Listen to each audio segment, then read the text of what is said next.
త్రినాథ వ్రతము మనకి ఉండేటటువంటి వ్రతములన్నింటిలో కూడా కొన్ని విశేషమైన వ్రతాలు ఉన్నాయి. ఆ విశేషమైన వ్రతాల్లో త్రినాథ వ్రతము దీని పేరు. అంటే త్రినాథులు అంటే ముగ్గురు. ఎవరా ముగ్గురు అంటే, ఒకటి సరస్వతీ సమేత బ్రహ్మాండం అంటే బ్రహ్మదేవుడు, లక్ష్మీ సమేత మహావిష్ణువు, గౌరీ సమేత రుద్రుడు. వీళ్ళు ముగ్గురు కలిసి ఉన్నటువంటి వ్రతమే త్రినాథ వ్రతము.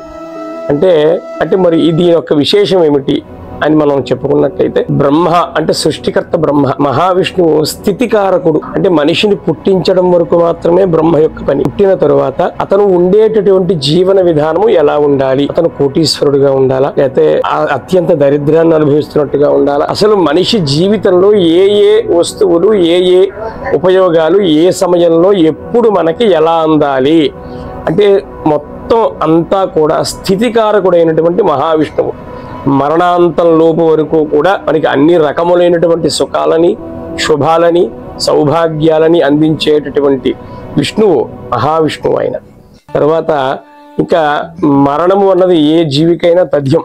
అది ఎంతటి మహా తపశ్శక్తి సంపన్నులైనటువంటి వాళ్ళకు కూడా మరణము అన్నదాన్ని మనం ఆపలేం. అటువంటి లయకారకుడు అంటే తనలో లయం చేసుకునేటటువంటి శక్తి ఈశ్వరుడికి ఉన్నది. అంటే ఈ వ్రతం చేయడంలో ఉన్న విశేషం ఏమిటయ్యా అంటే, మనం ప్రతి కోరిక మనసులో పుడుతూ ఉంటుంది. పుట్టినటువంటి కోరికను నిలబెట్టుకోవాలి అంటే విష్ణు అనుగ్రహం ఉండాలి. ఏ కోరికైనా ఎంతో కాలం నిలబడదు, కొంతకాలం అయ్యేసరికి ఇది అయిపోతూ ఉంటుంది. అలా అయ్యేటటువంటి శక్తి శ్రీ మహావిష్ణువుకు ఉంది. కాబట్టి సృష్టి స్థితి లయలు అనేటటువంటి విశేషమైన రూపంలో ఈ త్రినాథ వ్రతం అనేటటువంటి దాన్ని మనం చేసుకోవడం అనేది జరుగుతూ ఉంటుంది. ఇది చాలా విశేషమైనటువంటి వ్రతం.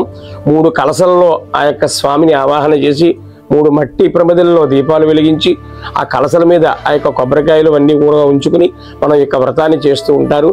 చాలా అరుదైనటువంటి వ్రతం, చాలా తక్కువ మంది చేస్తూ ఉంటారు వ్రతాన్ని. ఎక్కువ మంది ఎవరు చెయ్యరు ఈ వ్రతాన్ని, చాలా తక్కువగా చేస్తూ ఉంటారు. కానీ చాలా విశేషమైనటువంటి వ్రతం. ఏ కోరిక అయినప్పటికీ కూడా ఈ యొక్క వ్రతాన్ని కనుక ఆచరణ చేస్తే తప్పకుండా ఆ కోరిక నెరవేరుతుంది.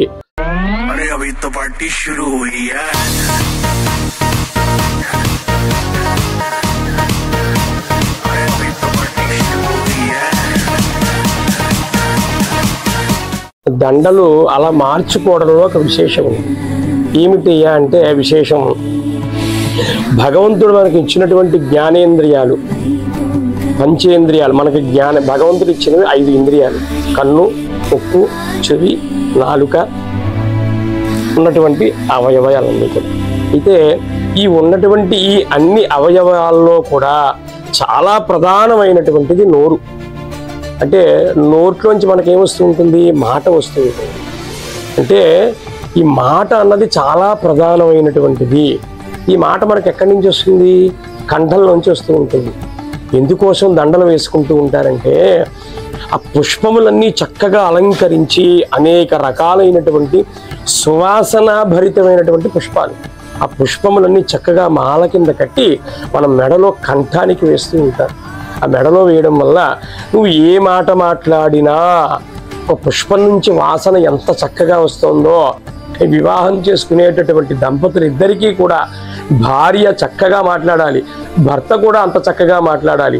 కాబట్టి వారిద్దరూ కూడా మాట కలుపుకొని ఎంతో చక్కగా వారు మాట్లాడుతూ ఎదుటి వారికి కూడా, పిల్లలకి కూడా అంతటి చక్కటి వాగ్వైభవాన్ని అందించమని చెప్పడంలో ఆ యొక్క పుష్పములన్నీ మాలగా కూర్చి మెడలో వేస్తూ ఉంటారు.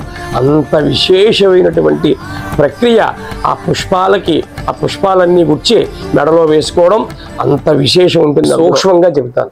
వివాహం అంతా అయిపోయిన తర్వాత ఆఖరిని మనం బిందెల్లో అమ్మాయి యొక్క కాలి మెట్టె ఒకటి తీసి మనం నీటిలో వేస్తూ ఉంటాం.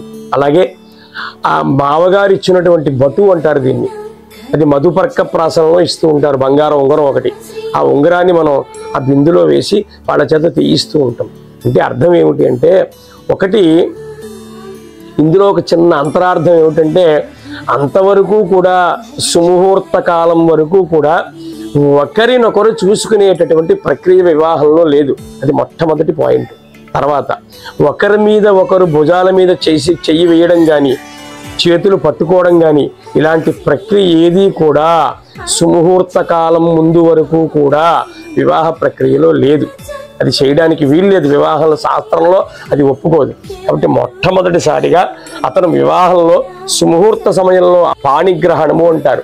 ఆ చెయ్యి పట్టుకున్న తర్వాత అది మొట్టమొదటిగా అతని శరీరంలో కలిగిన ఒక రకమైనటువంటి చక్కటి శుభప్రదమైన అనుభవం. మరో రకంగా అనుకోకండి మీరు.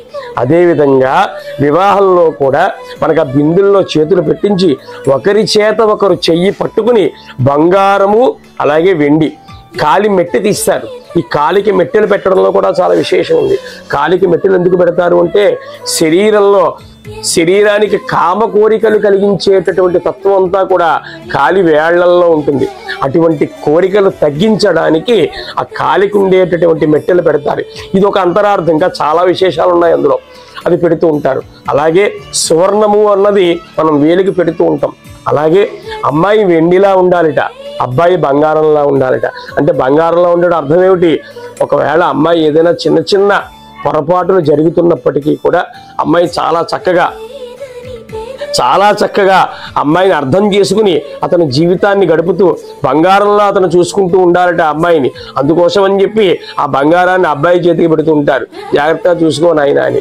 అదేవిధంగా అమ్మాయి వెండిలా ఉండాలట. అంటే వెండిలా ఉంటే అర్థం ఏమిటి? వెండిలా ఉండమని కాదు. వెండి మనం ఎప్పుడు రోజు జాగ్రత్తగా వెండిని వాడుతూ ఉంటాం. మనం బంగారాన్ని ఎప్పుడో కానీ మనం వాడుకోం. అంటే ఇక్కడ అర్థం ఏమిటో తెలుసా?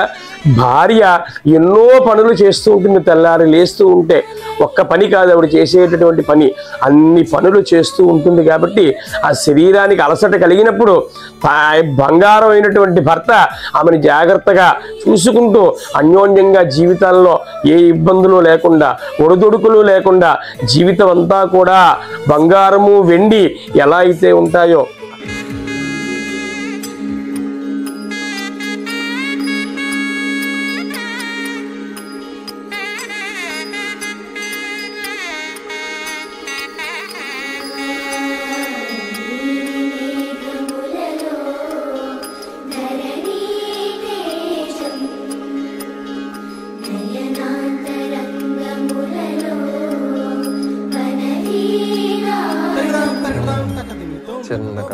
వచ్చినందుకు నేను ఎప్పటి నుంచో ఇవ్వాలనుకుంటున్నా ఒక జావా బండి, అంటే రాయల్ ఎన్ఫీల్డ్ దాదాపుగా ఆ బండి అయితే గిఫ్ట్ గా ఇస్తున్నాను.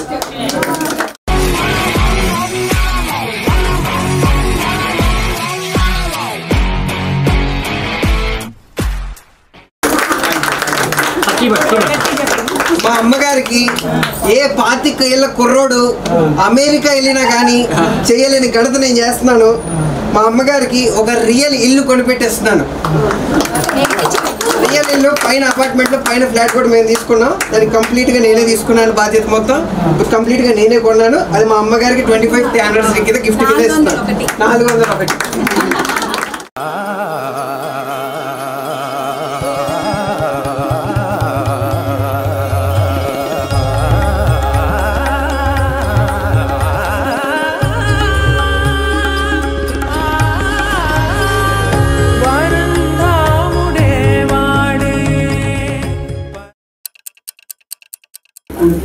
మా యానివర్సరీకి సంబంధించి రిటర్న్ గిఫ్ట్ కూడా ఏమి ఇచ్చామో చూద్దామండి.